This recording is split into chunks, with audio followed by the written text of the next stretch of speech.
some things with you out, so like winning bricks, you know what I mean? Things I'm thinking, boy, I don't know if I want to get involved in this, you know. I remember, you know how bad it is. It's like I was there for what, 18 months, 14 months, something like that, and I remember already and they must have graduated by now, but I remember like, I can't remember what his name is, but like there were a couple of youths that I was working with that when I started they were in year 7, so I must have seen them through to maybe about year 8 or something like that. And they were always big youths, you know, and like I remember seeing them one side outside of Brixton Station, and there was like a bag of them, so maybe 10, 15 of them, so I think they know me, you know what I mean, Mr. Gaskin, innit, and I remember, you know, putting up my hood, because I was still young these times, you know, I was sort of like 23, I remember putting up my hood and just, you know what I mean, and creeping up behind one of them and just giving a little barge, and just thinking he's gonna know me, you know what I mean? Boy, when I did tell you that it did pop off, you know, like the way like everyone was just like, oh, and then I was like, yo, whoa, you know what I mean? It's just like, because these were always big and they were road youths as well, so I'm just thinking, right, so they must be huge now, innit? Because they must be huge.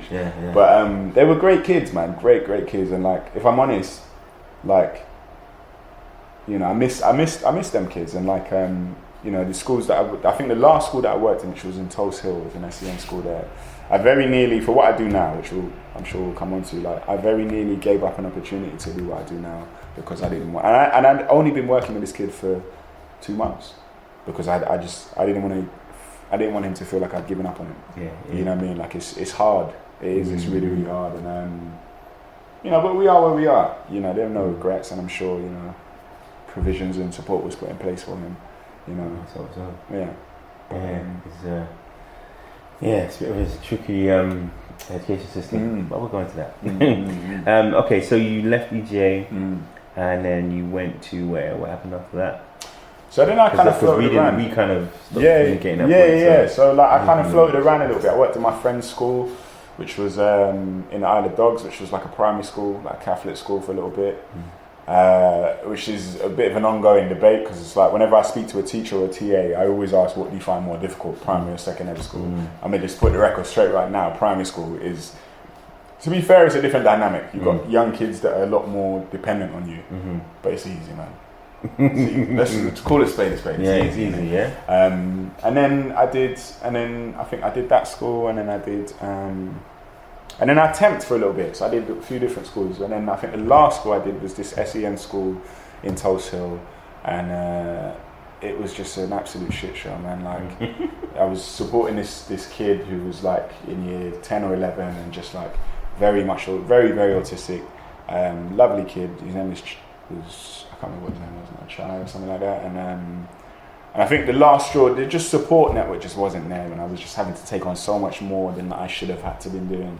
And I think the last straw for me was when he just absolutely lost it, and I'm just just there having to restrain him, and it's just like I didn't feel very supported, and it's just like, you know, my mind's trying to swing, not for me necessarily, but it's just like it's swinging, and it's, you know, it's very close to my face, and it's just like I'm having to restrain him, and it's just like I don't know how much I can restrain it. And it's just like there were people around, but no one's supporting me, and I'm a new member of staff, quite a young member of staff. And it's not until I've calmed him down and I've gotten down that anyone kind of decides to kind of get involved. And it kind of got to that point. I never felt, you know, I never held any grudges against him. And he was like, oh, I'm so sorry, Miss Gas. I was like, for what? It is what it is. Like, it's, you know, you had a bad afternoon, and we talk about it and rationalise it and go from there. But like I just felt quite unsupported in that role. So I was just like, well, bye. I'm out. You know, I had certain opportunities, and I just kind of decided to that's enough. And you know, funny enough, I was also maybe 24 then, right? So I was approaching 25. So I started to have a slight wobble. You know what I mean? Man had that little slight wobble, like a little quarter century crisis kind of business. You know what I mean? Where I was like, well, is this what I want to do in my life? You know what I mean? And just like I don't feel like I've fully exhausted other avenues necessarily, and like I said earlier, like I always wanted to be a journalist, always, and I was always writing stories and all those kind of things, and I felt like if I'm going to give this a fair shake, now's kind of the time. So that's what I did, and I got into a training scheme, and then the rest is history, man. It was, and I am where I am now. So So all right, so 25, you started to go into the direction you wanted to go into.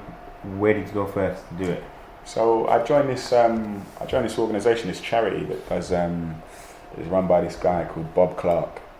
It's called the Mummy Youth Project, and it's basically a diversity scheme. Diversity in. So I work in broadcasting, I work in TV. So diversity is very much in vogue now. Mm-hmm. It's a buzzword now. Yeah, it's a buzzword now, isn't it? And I think it's different from other industries in that, like, it's no better, no worse, but at least they're inwardly sort of aware of it. It's not just brushed under the carpet necessarily. And I suppose perhaps in more corporate circles it might be. But at least they're aware of it and they're actively trying to make sort of provisions and kind of do things for it. So I was part of this training scheme where we make this TV show for Sky One, and it's like a magazine show. So like I was like a trainee music researcher. So I was finding acts. So we got, who did I get? I interviewed Talib Kweli, man. It was sick. Oh wow. Yeah, it was sick, man. We got the Jackson. We got one of the Jacksons in that series.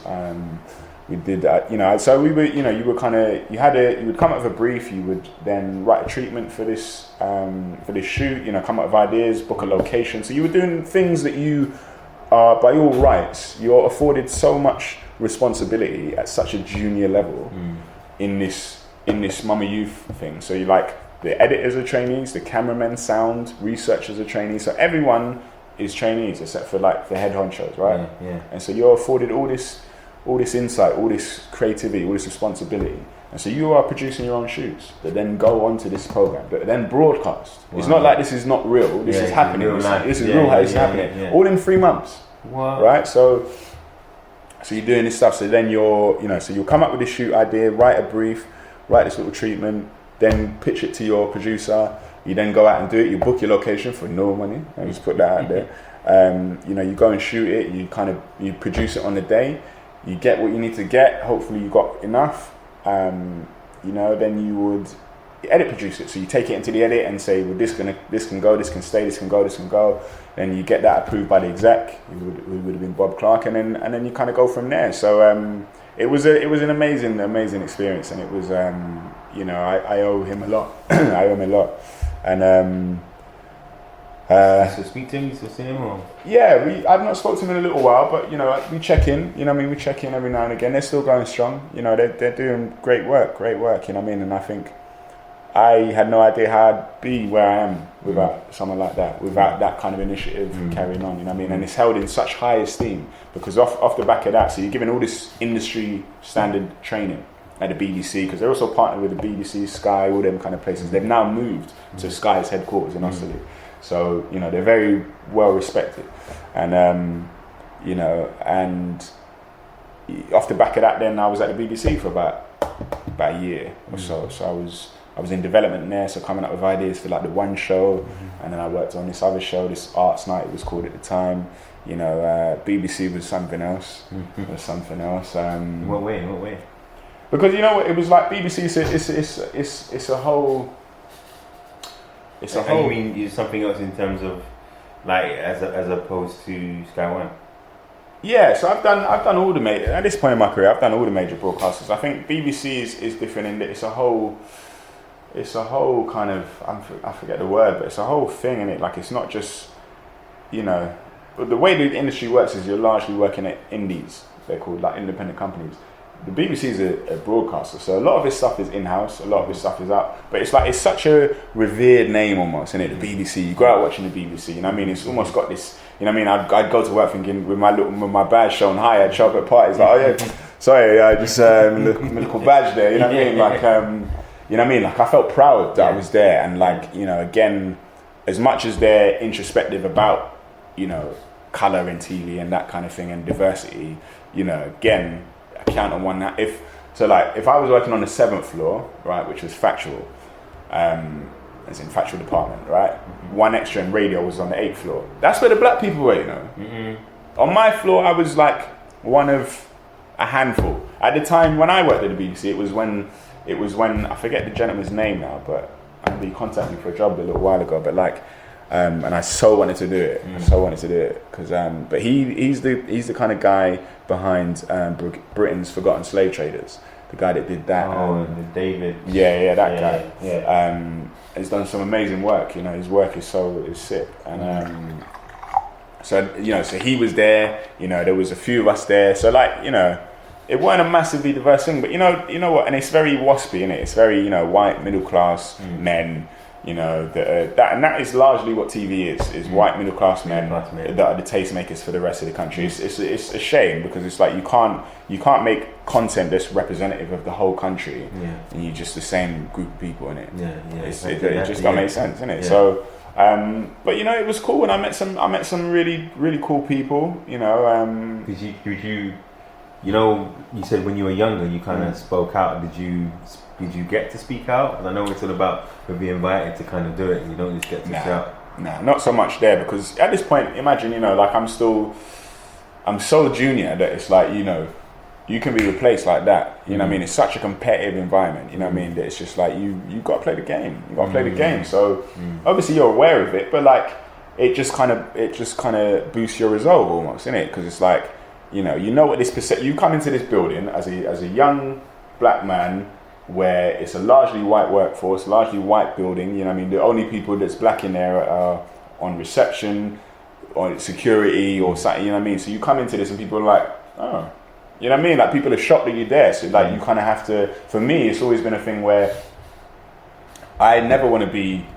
You know, people are presumptuous, innit? We'll make assumptions about you as soon as you step through the door. So the way I work is I'm going to make you know from the moment I pick up that telephone, from the moment I'm pitching, from the moment I'm explaining something to you, that I know what I'm doing. You know what I mean? That it's certain that I've got the information there, and that, you know what I mean, as soon as you hear me talk in the workplace, you'll know that I'm not some idiot, you understand? And there are modes of address in it. The way we would talk be different from how I might talk in work, and you adjust that and amend that to as necessary, understand? So like there's always that in the back of your mind, like, you know, people are going to think that you're just some ignorant, you know, hood rat, or, you know what I mean, all number of things, innit? I think, you know, as I've progressed and I've become more and more senior, I think it's interesting seeing, you know, you'll talk to someone on the phone and then turn up having set up this meeting or what have you, or to film or whatever you, and then you say, oh well, I'm Channel 4, I'm Luke, you know what I mean, or so and so, and you see the little cogs turning in their head, oh, you know what I mean, or the surprise, and it's always interesting to see how you received in that regard. But no, at that point I didn't say anything, because I think I was in quite a privileged position, you know. There weren't many of us, there still aren't many of us, so it was like, you know, I was a sponge. I take what I see here and I use it to my advantage. And I was in a good position. I was getting good experiences. Even now, like, I've not worked there since, because it's so hard to get into the BBC, you know, like, it's really, it's hard, man. It's hard, man. And I've interviewed for jobs there for other things. Like, I always want to do music in TV, but the landscape is such that it doesn't really exist in quite, you know, we don't have Top of the Pops or Team 4 or them kind of things there. So, you know, do you remember Flavor? Yeah. Shout out Dom.